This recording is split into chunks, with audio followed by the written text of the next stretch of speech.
یسایہ کی کتاب اس کا 43واں باب اور اس کی 21ویں آیت لکھا ہے، میں نے ان لوگوں کو اپنے لیے بنایا تاکہ وہ میری حمد کریں۔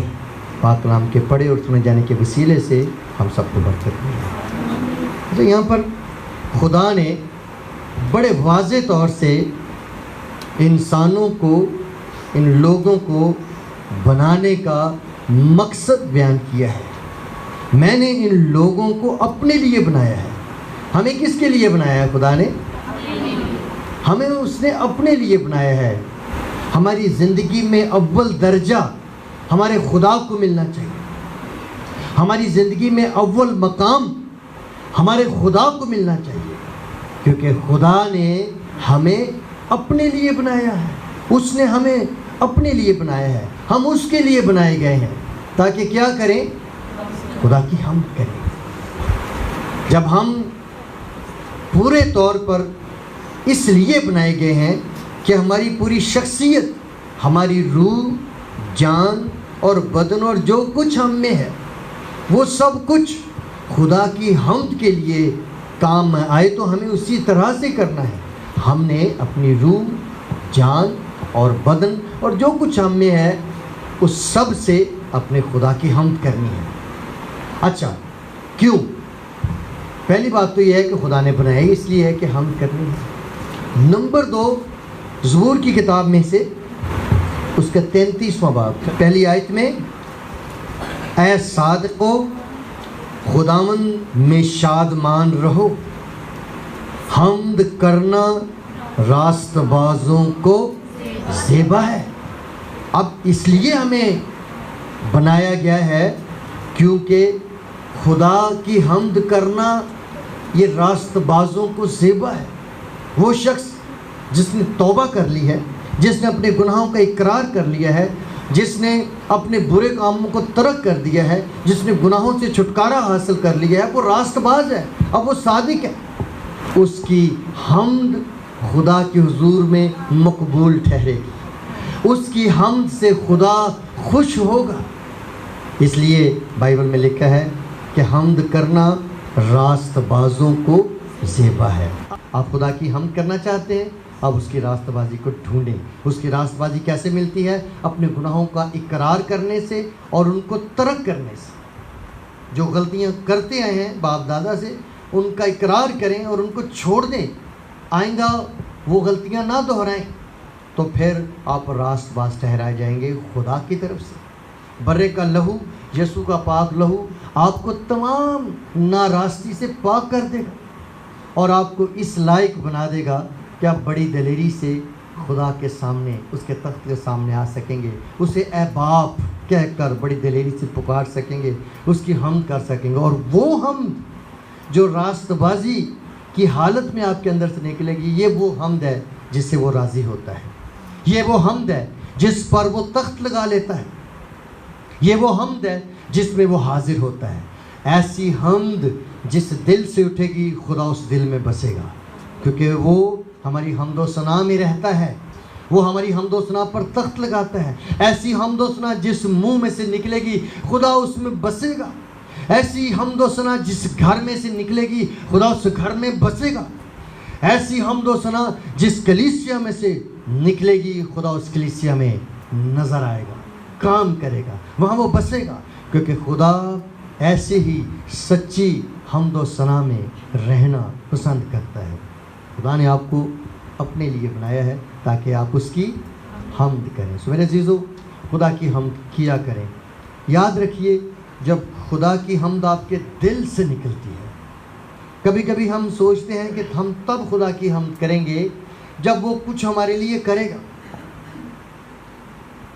جب وہ ہمارے لیے کوئی معجزہ کرے گا ہم شکر گزاری کریں گے، جب کوئی وہ ہمارے لیے کام کرے گا ہم کوئی کام اس کے لیے کریں گے، اور اگر وہ کچھ نہیں کرے گا تو ہم بھی کچھ نہیں کریں گے۔ حمد کیا ہے؟ حمد یہ ہے کہ وہ ہمارے لیے معجزہ کرے یا نہ کرے، ہم اس کی حمد کریں گے، ہم دل سے اس کی تعریف کریں گے۔ آئیے حبقوق سے، پرانے عہد نامے میں سے ایک حوالہ دیکھتے ہیں جو انہی قسم کی باتوں کی ترجمانی کرتا ہے۔ حبقوق کی کتاب کھولیں میرے ساتھ، 3 باب، کہ ہمیں کب خدا کی حمد کرنی چاہیے؟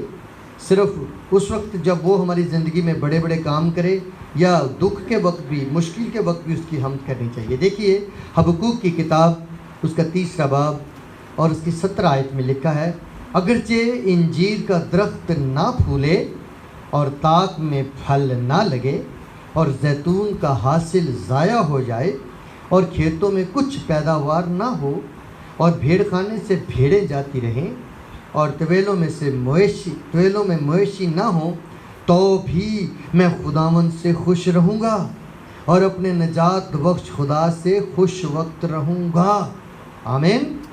چاہے کچھ بھی نہ رہے، وہ کہتا ہے سب کچھ جاتا رہے، تو بھی میں اپنے خداوند کو ناراض نہیں کروں گا، میں خداوند سے خوش ہی رہوں گا۔ جیسے ایوب کا سب کچھ چھن جاتا ہے، سب کچھ لٹ جاتا ہے، تو بھی وہ کہتا ہے کہ خداوند نے دیا، خداوند نے لے لیا، اسی کا نام خداوند۔ اپنے لوگوں کی ایسی حمد جو دل سے نکلتی ہے ہر طرح کے حالات میں، چاہے دکھ ہو چاہے سکھ ہو، اس حمد کو خدا پسند کرتا ہے۔ وہ حمد جو ہے وہ چاہتا ہے کہ ہمارے اندر سے نکلے اور ہم اس کے حضور میں پیش کریں۔ آپ دیکھیں جب رسول قید خانے میں تھے، اعمال کی کتاب میں، آدھی رات کے وقت وہ خون آلودہ تھے، ان کے زخموں سے خون رس رہا تھا، بڑی مشکل میں ان کو رکھا گیا تھا، تو بھی میرے عزیز بہنوں بھائیوں، وہ اس حالت میں بھی جب وہ تکلیف میں تھے، درد میں تھے، ٹینشن میں تھے، پریشانی میں تھے، اس وقت بھی وہ ایک کام کر رہے تھے۔ وہ کیا کر رہے تھے؟ وہ خدا کی حمد کر رہے تھے، گیت گا رہے تھے، بجائے اس کے کہ وہ زخموں سے ہائے ہائے کرتے، وہ روتے اور وہ شکایت کرنے کے بجائے وہ کیا کر رہے ہیں؟ وہ خدا کی حمد کر رہے ہیں۔ اب اس حالت میں جب کہ وہ زخموں سے چور ہیں، لہو لہان ہیں، تکلیف میں ہیں، وہ خدا کی حمد کر رہے ہیں۔ ان کے جہاں جس سیل میں، جس جیل قید خانے میں ان کو رکھا گیا تھا، وہ قید خانہ جو تھا اس کی تہہ خانے میں ان کو رکھا گیا تھا تاکہ کہیں مفرور نہ ہو جائیں، یہاں بھاگ نہ جائیں، اور ممکن نہیں تھا کہ وہ وہاں سے فرار ہوں۔ اور ان تمام حالات میں وہ ایک ہی کام کر سکتے تھے جو وہ کر رہے تھے، وہ خدا کی حمد کر رہے تھے، گیت گا رہے تھے، خداوند کی شفقت کو یاد کر رہے تھے، زخم رس رہے تھے، درد کی ٹیسیں اٹھ رہی تھی، اور وہ خداوند کی حمد کے گیت گا رہے تھے۔ پھر کیا ہوا بھلا؟ جب وہ حمد کر رہے تھے، خدا نے ان کی حمد کو سنا، اور وہ حمد خدا کے کانوں تک پہنچی، اور خدا نے ان کی حمد کے جواب میں ایک بڑا کام کیا۔ وہ قید خانہ جہاں سے رہائی ناممکن تھی، جہاں سے بھاگنا ناممکن تھا، جہاں سے چھٹکارا حاصل کرنا ان کے بس کی بات نہیں تھی، ان کی حمد و ثنا کی وجہ سے ایک بھونچال آ گیا، ایک زلزلہ آ گیا، اس قید خانے کی نیو ہل گئی، ان کی بھیڑیاں کھل گئیں، ان کی کاٹ کھل گئے، ان کے دروازے کھل گئے، اور وہ ایک دم اس قید خانے سے رہائی پا گئے۔ اور قید خانے کا جو دروغہ تھا اس نے سمجھا کہ سارے قیدی جو خطرناک قیدی ہیں بھاگ گئے ہیں، لیکن انہوں نے کہا اپنے آپ کو نقصان نہ پہنچانا، ہم بھاگے نہیں ہیں، ہم تو خدا کی حمد کر رہے ہیں، ہم نے کچھ نہیں کیا، یہ ہمارے خدا نے کیا ہے کہ تمہاری گورنمنٹ کی یہ بیڑیاں کھل گئی ہیں اور ہمیں خدا نے آزاد کیا ہے۔ وہ جیل خانے کا دروغہ جو ہے جب ان کے خدا کے یہ کرامات دیکھتے ہیں، یہ معجزے دیکھتا ہے، تو وہ کہتا ہے میں کیا کروں کہ میں یہ نجات پا سکوں، یہ خوشی پا سکوں، یہ برکت پا سکوں؟ تو انہوں نے اس سے کہا خدا نے یسوع مسیح کو قبول کر تو تو اور تیرا گھرانہ نجات پائے گا۔ ایسا ہوا بھی میرے عزیزو، جب آپ ہر طرح کے حالات میں خدا کی حمد کرتے ہیں، خدا کی حمد آپ کی زندگی میں معجزے کرتی ہے، خدا کی حمد آپ کی زندگی کو پھر سے بحال کرتی ہے۔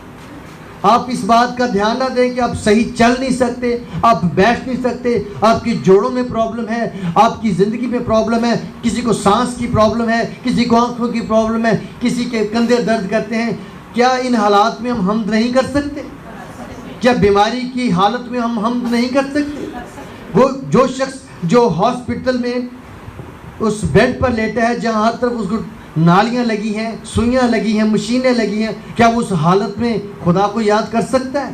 جی ہاں، اس وقت بھی وہ کر سکتا ہے، اور خدا اس حالت میں بھی اس کی زندگی میں کام کر سکتا ہے۔ یاد رکھیے، خدا کی حمد ہمیشہ رزلٹ دیتی ہے، خدا کی حمد سے ہمیشہ کام بنتے ہیں۔